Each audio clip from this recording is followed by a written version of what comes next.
Look, I already did all those things that you were talking about. I made sure the power was on. I made sure the cable is connected. I rebooted the whole system. And I already indicated all that on the Customer Problems website.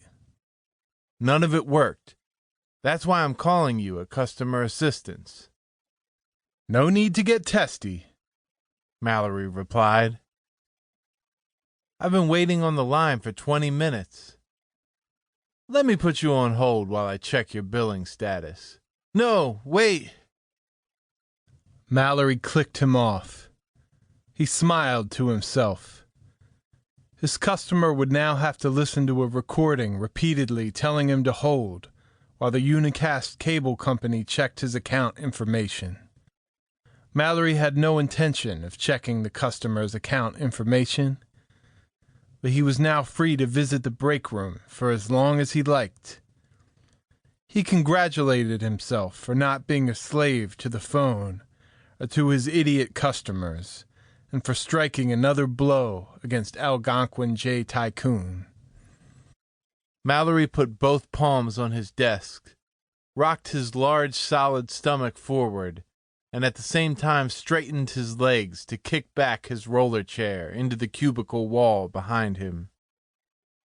He had perfected this energy-saving method of standing up over the last few months.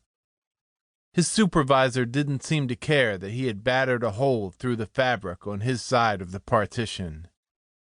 But of course, Nell cared. Mallory knew the thwack of his chair on Nell's cubicle wall would bring her out. He didn't care. He didn't like Nell. She seemed to feel a special obligation to point out every way he failed to make the grade. Nell now stood in the opening of her own cubicle and tried to make eye contact as he made his way past her to the break room. He had always been a little afraid of the unsettling looks she sometimes shot at him from behind those large, black, rectangular glasses. But he didn't think she was pretty enough to demand attention in that way.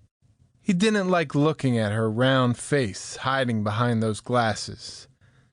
He didn't like that long, scraggly black hair pulled back by that unattractive squadron of tortoiseshell barrettes. You know that gets on my nerves, she hissed as he passed by. But he knew she wouldn't yell. He doubted Nell had the self-confidence to confront him that way. He felt perfectly entitled not to return her look. But she followed him to the arched entranceway to the break room. 27 cubicles and 2 turns away. She waited behind him until he had collected a cup of coffee and a cinnamon pastry from 2 of the machines lined against the wall. There were no windows in the break room. She sat down across the table from him. She wore a white-collared shirt and gray cardigan sweater, as if she didn't want anyone to notice her figure. No one else was in the break room. Don't you understand how nerve-wracking that is? To feel your chair slam into my wall when I'm talking to customers? Mallory slowly pulled apart the 2 sides of the cellophane wrapper around his cinnamon bun and peered inside. His mouth was watering, and he wished he could take a bite before dealing with her. You're not going to answer me? She put her hands out flat, very close to the bun, and drummed her fingers on the laminated tabletop, as if she were itching to snatch his snack away. Mallory pulled it back a few inches. Nell flinched. Then she smiled, as she had his attention. I don't understand you. She was making an effort to talk calmly in the face of his silent glare. Mallory broke eye contact, pulled the bun out of its wrapper, and took a huge bite. As if to say there wasn't anything a woman could offer him right now that was better than a cinnamon bun.